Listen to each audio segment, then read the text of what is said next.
Ladies and gentlemen, welcome to the Denice Scary Show, and it's just an honor to have with me in studio Phillip Payne. Welcome to the broadcast. Thank you. Glad to be here. It's good to have you here. Ladies and gentlemen, as I've said before, Phillip Payne has written a book called See Something, Say Nothing. It's an absolute phenomenal read. Everyone needs to know exactly what's been happening in Washington, D.C. with regards to the impact of Islamic terrorism on our national security here in the home front and overseas. And today, we're here to talk about what the President of the United States had so courageously done on Thursday, January 2nd. Under President Trump's direction, the United States military successfully executed a flawless precision strike that killed the number one terrorist the world over. Globally designated terrorist. That should be understood. Absolutely. So this man was designated a terrorist as well as the organization that he oversaw. The IRGC, the Iranian Revolutionary Guard Corps, Coots Force. And also, yes, subgroup Coots Force, which, by the way, means Jerusalem. Exactly. Which tells you what their intention. Focus. Right. Ladies and gentlemen, one of the reasons, from what I understand based on my research, and please correct me if I'm wrong, was the formation of the Quds Force, or Jerusalem Force, was to work with the Arab countries surrounding Israel in order to annihilate the Jewish people. Is that not correct? Yes, work with and also at the same time compete with, like going for the soccer ball in the middle of the field, because that's the prize that they're all aiming for. But the best illustration of what you just said in terms of cooperation is that now we know that the IRGC, under the direction of Soleimani, has allied with the Muslim Brotherhood. And so there you have this double connection. Very good. Yes. Before we get into that, I want to talk about something that the Democrats keep suggesting with regards to President Trump. And that is the fact that this, what I'm calling a counterterrorism measure, because you and I remember the day that former President Barack Hussein Obama sent in special forces to take out Osama bin Laden.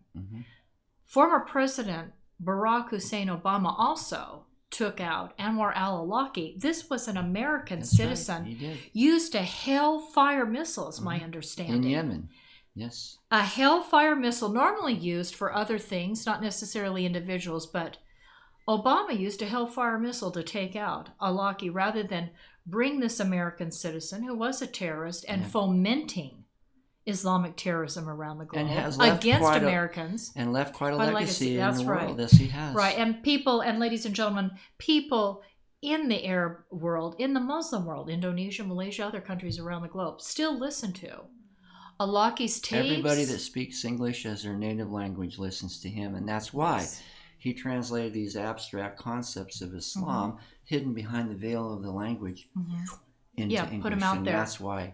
To recruit, to bring people into Islamic terrorism. They're certain that what he said is correct. They don't have to worry about him misinterpreting the meanings of it. He's reliable, so that's why they follow him. Sure. So we have a former president involved in a counterterrorism measure that everyone celebrated. Osama bin Laden's death, al-Awlaki's death. Right.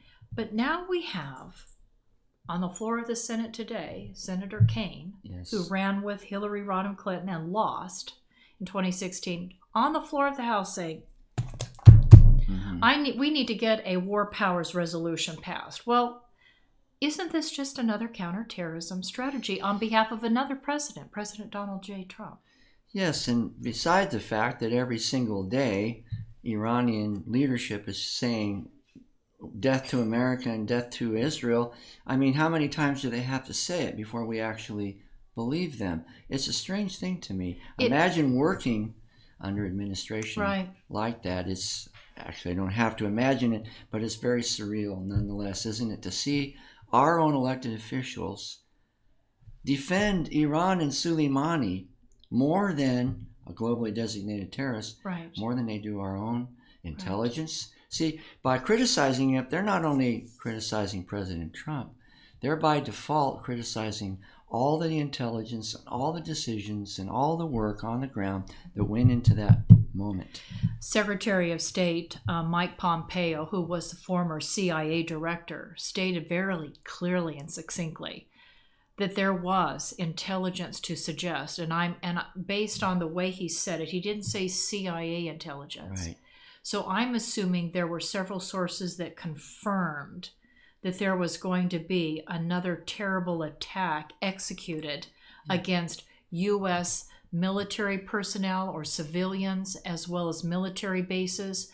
Soleimani has been involved in targeting, of course, the U.S. Embassy last week in Iraq, was involved in killing Americans throughout the wars that we've Repeated examples. Repeatedly. It's a long list. And that brings up the concept of human intelligence, because, of course, they speak Farsi.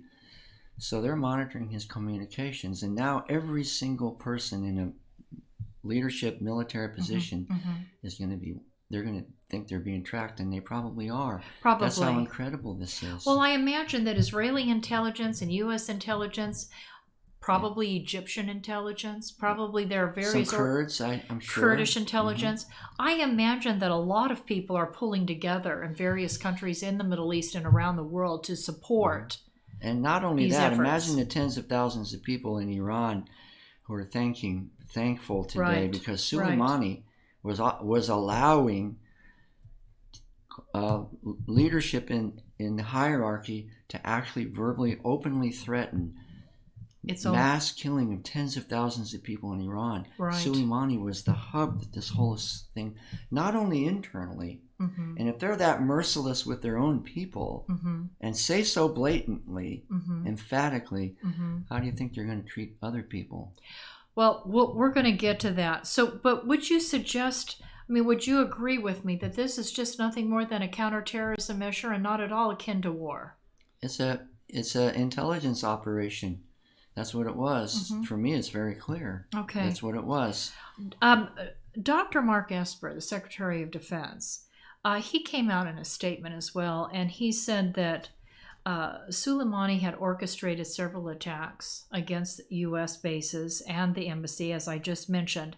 But he stated on Thursday, just prior to the president authorizing the attack on Soleimani's life, he said that the United States will act and go so far as to, quote unquote, take preemptive action. This is a game changer. Yes. It's also, if you listen to what people say very carefully, there are always indicators. There were indicators on the Iranian side and there were indicators on the American side. They're speaking to each other. You better watch out. Something's going to happen if you don't shape up. Right. We're telling you because the language is understood at that level. And they always signal. And they did signal. Right. The United States signaled. Yes. Right. Both sides signal. It's like the flags, on the ships. And how many presidents have taken preemptive action? I think about Ronald Reagan taking preemptive action against Muammar Gaddafi of Libya. Literally shooting a missile right into the man's compound. That's where what you he call lived. a wake-up call. That's a wake-up call. The Israelis call it knocking on the door. Oh, do they? Yes, okay. they do. Well, the Israelis are knocking on the door, and I know that former President Ronald Reagan, the late President Ronald Reagan, sent a missile right into Muammar Gaddafi's home and said, don't get involved. Don't be involved in terrorism anymore. You need to play by international rules of warfare. That's right. Okay. So... which, by the way, Soleimani was not doing. Right. Which is another point. Well, it's, I appreciate that fact sheet that you sent me. Soleimani, ladies and gentlemen, was not only designated by Obama as a global terrorist in 2011. Right. I didn't realize that he himself, I knew that the IRGC, the Iranian Revolutionary Guard Corps, Coots Force, that was designated. The Coots Force was first, and then the IRGC in 2007, President Bush. Trump designated IRGC in April of this year. Okay. 19. Okay. Yes. Okay. In 2007, the Quds Force was designated as a terrorist group.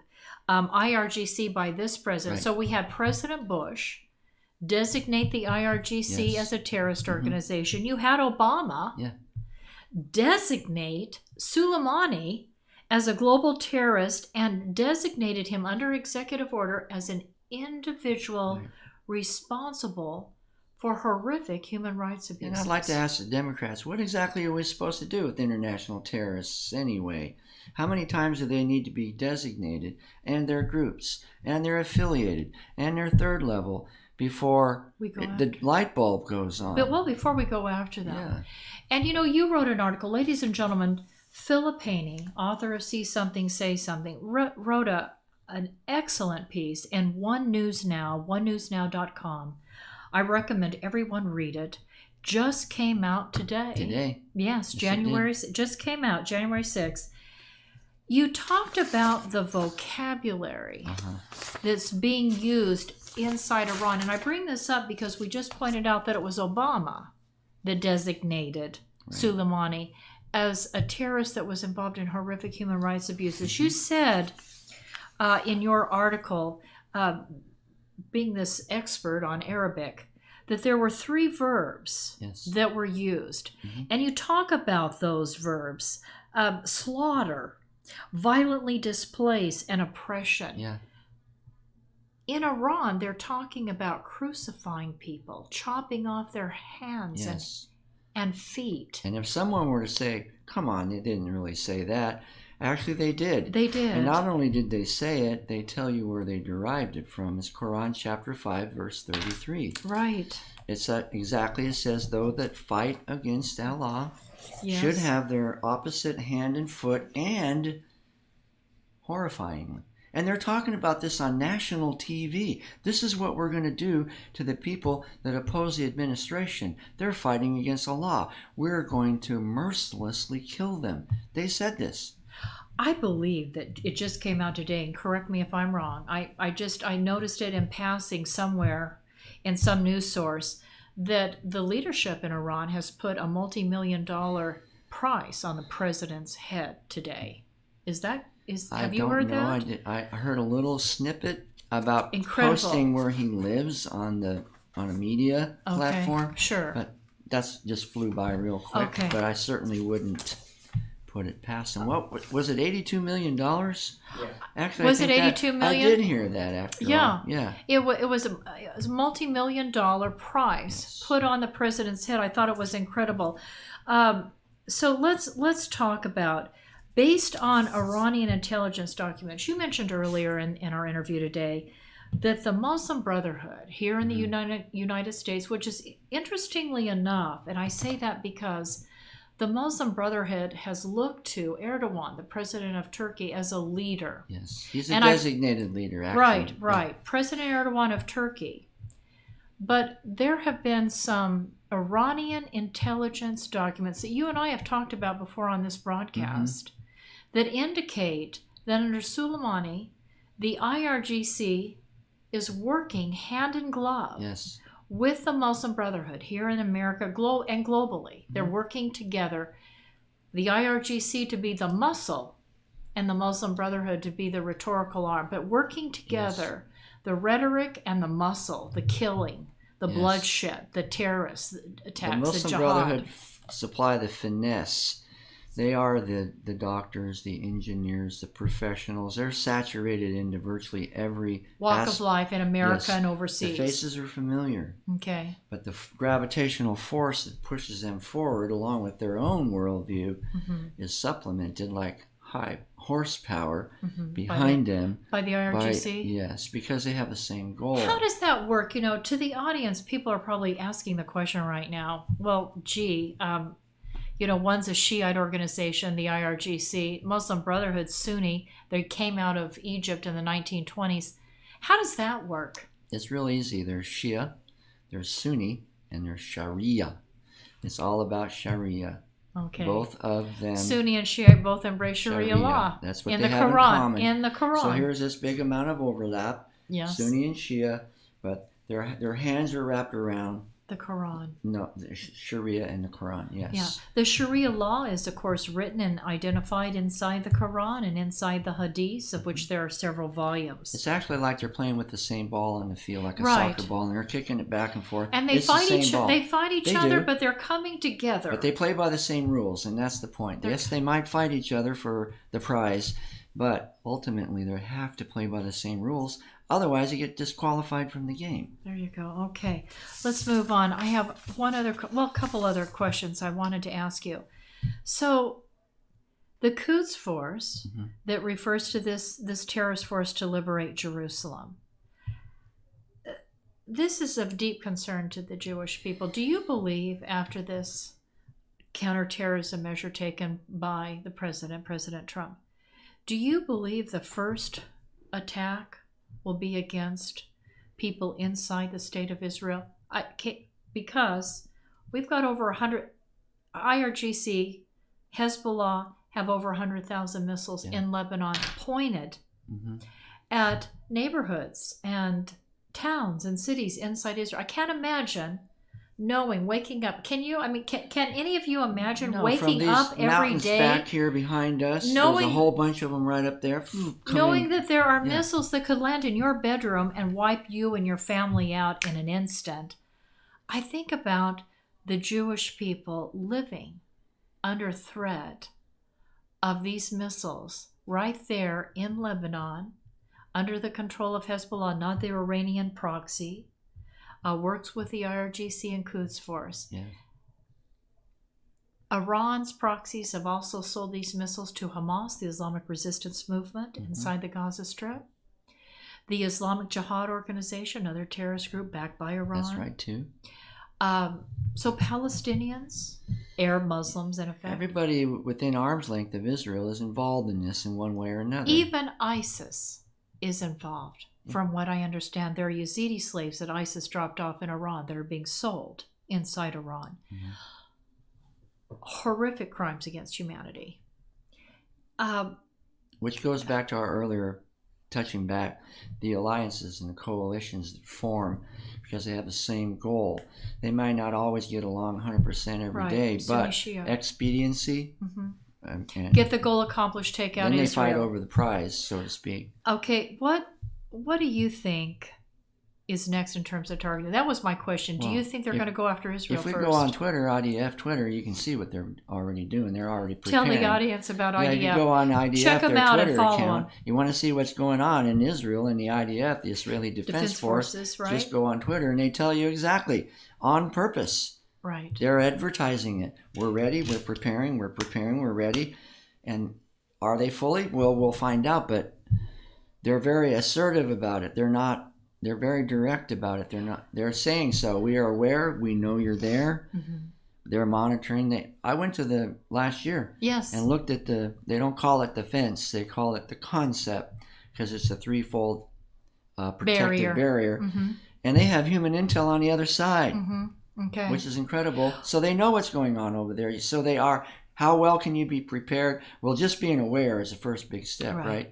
When I was there last, that was the constant concern. Constant concern are all the border communities and these proxy groups backed by Iran Even attacking. Since that last time, they have upgraded all of their national defense capacity. Right, they have. Everybody Israel. has 2 cell phones. Right. I mean, there's just all sorts of things that They're they ready. do. Israel's ready, and I from what I understand, based on U.S. Israeli exercises over the summer, we're ready too. And with the help of Israel and with Israel's... Which takes us almost right back to the beginning, the precision of the intel strike. Right, it's very important. Okay, your thoughts...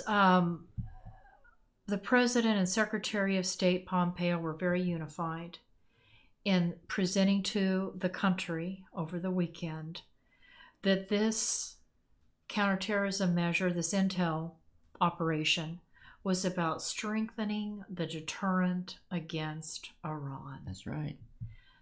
Yeah. Well, is that not important to strengthen the deterrent against Iran as opposed to the appeasement policy of the Obama administration, which gave Iran plain loads of cash? Because it took President Trump, 45 minutes to dispatch 700 plus troops. Mm-hmm. It took previous administrations 440 days to find a way to get our people back from the embassy, and it was no accident that the talking about Jimmy Carter administration and the Islamic Revolution in '79, and the fact that Americans were held hostage. That's right. For 40 years, 444 days, exactly 40 years ago when it happened. So that wasn't a coincidence either. I understand a new commander of the IRGC has already been put in place by the Ayatollah Ali Khamenei, and this guy's name Ghani, am I pronouncing that correctly? Who served as Soleimani's deputy commander since 1997. That's a pretty long run, but decorated commander. What do you think? If you were talking chess here, I was thinking about this earlier today, and these were chess pieces. I'd say Soleimani was probably a bishop. And I would guess that this fellow is probably closer to a knight. He doesn't have quite the status and elevation. Doesn't mean he's not capable. Capable, But in chessboard, basically the master tactician, meaning Soleimani, the master chess player, got checkmated. And that's what we're looking at here is a global strategic check. And of course, chess came from Iran. So they know how to think in these strategic terms. But fortunately, we have a president who's and on his it. Team, and we have to give absolutely. Yes, and his team. Absolutely. A lot of people we don't know, a few that we do, but I'm so thankful after being inside the government myself that there are actually people under the Obama administration, that there are now people that will go to work on they're actually capable and they're aware. They're acting like Israelis, aren't they? Yes, they are. Awareness, situational. That's what we were taught in law enforcement. Situational awareness. Right. And they actually are. Yes. Ladies and gentlemen, check out Phillip Payne's article, onenewsnow.com, National Security, Precision Strikes, Good Intel Put America's Enemies on Edge. Phillip Haney, let's go to a commercial break. We'll be right back, ladies and gentlemen. I want to tell you about Frugati's Italian restaurant. Very few locations here provide seating outside in front of a fabulous water fountain with an atmosphere that is reminiscent to me of eating outdoors in Venice. This is real Italian food by real Italians. And what makes it even more so is owner Ralph Frugaletti, who nearly a quarter century ago brought a wood fire oven from Milan, Italy to make, like his mother, fresh homemade bread and pizzas. Moreover, Frugati's restaurant offers you not only the very best in Southern Italian cooking, even importing the finest ingredients for authentic Italian food, including a fitness menu. After all, Ralph has represented the United States and Italy, competing in the Master Championship Games. He knows all the right food for good fitness, so check out the menu. After today's broadcast, run over to Frugati's Italian Restaurant and Catering at 600 Coffee Road here in Bakersfield. And after a Friday, Saturday, or Sunday service, stop into Frugati's for a great lunch. I'll see you there, and tell Mr. Ralph Frugaletti that Denice sent you. Salute. Bon appetito. President Trump has correctly stated that economic security is national security. And in the Tehachapi Mountains of Kern County resides a United States defense contractor, Anates Products. Here is the Silicon Valley of the aerospace industry, right here in East Kern. Anates Products is a forward-leaning manufacturer and distributor of hardware sold to major defense and aerospace companies. We're talking about Boeing, Lockheed Martin, United Technologies, Northrop Grumman, Raytheon General Electric, and on the list goes, as well as to every United States ally worldwide, including Israel, America's most important strategic ally in the Middle East. And for everything that flies, Anates Products is providing the parts. And with me today is the president of Anates Products, Scott Baker. Hi, Scott. How you doing? Scott, tell us why you believe this corner of Kern County is the hub of the aerospace industry. Well, this portion of Southern California here out in the Antelope Valley, it contains, some of the most cutting edge technology going on in aviation today. We have some of the UCAS programs with unmanned technologies going on. We have Edwards Air Force Base out here who's doing continual testing in their area. We have the Naval Weapons Station up there at China Lake doing some fantastic cutting edge stuff, cruise missile technology, and those things are going on. We have Scale Composites locally doing a lot of composite technology, which is new. We have SpaceX, which is a private one putting a private entity putting things into space now. This area is the growth center for aviation's future, and this is the area I think that as a nation we need to be concentrating some of our effort and taking this technology. And as we all know, with the space program from Apollo years ago, out of these technologies, we the private sector are going to reap some of the benefits of that. Thank you, Scott. Ladies and gentlemen, Scott Baker, president of Anatase Products. Anatase Products, located in the beautiful mountains of Tehachapi, California, in eastern Kern County, is home to some of the most innovative and specialized technologies in the world, including those at the U.S. Naval Air Warfare Center, Weapons Division at China Lake, Edwards Air Force Base, as well as Stratolaunch, launching satellites capable of delivering multiple orbits in a single flight to space. And it is Anatase Products that has provided the manufactured devices, and the president, Scott Baker of Anatase Products, Marine Corps veteran, reactivated on 9/11 to monitor threats to the homeland, is carrying on a tradition of providing for the security of the United States by manufacturing every kind of fastener on anything that flies, as well as providing a full testing destructive laboratory. Contact Anatase Products, now in business for 30 years, at 661-822-6873. Located at 1314 Goodrich Drive in Tehachapi, for your manufacturing and testing needs today. Ladies and gentlemen, before we close the Denice Gary Show today, Phillip Payne, we were discussing over the break. He's coming out with a new book. Tell us about your new book. It's a sequel to See Something, Say Nothing, Okay. which goes basically from 9/11 up to the San Bernardino attack. Okay. This one's going to pick up where the San Bernardino attack left, because a whole lot of things have happened in the last. See Something was published in May of 2016. Now we're coming up on 4 years later, another election cycle. And what I want to do is ride the what I call the noise wall, the noise wave of the election, right on into November. The name of the book is going to be National Security Meltdown. Excellent. And would you agree we've had some meltdowns? Yes, so we certainly Everybody have. knows what a meltdown Certainly is. the Democrats are melting down almost every day since President Trump has been elected. Yeah. It sounds wonderful. It's going to be a sequel. Great. And it's Look going forward to to reading it. When's it coming out? Well, I hope mid to late spring. Okay. Ladies and gentlemen, you've been listening to the Denice Gary Show. Please make a tax-deductible contribution to my 501c3 educational foundation, the Middle East Initiative. Your help is needed to keep this broadcast alive and coming to you each and every day. Again, make that check or money order out to the Middle East Initiative.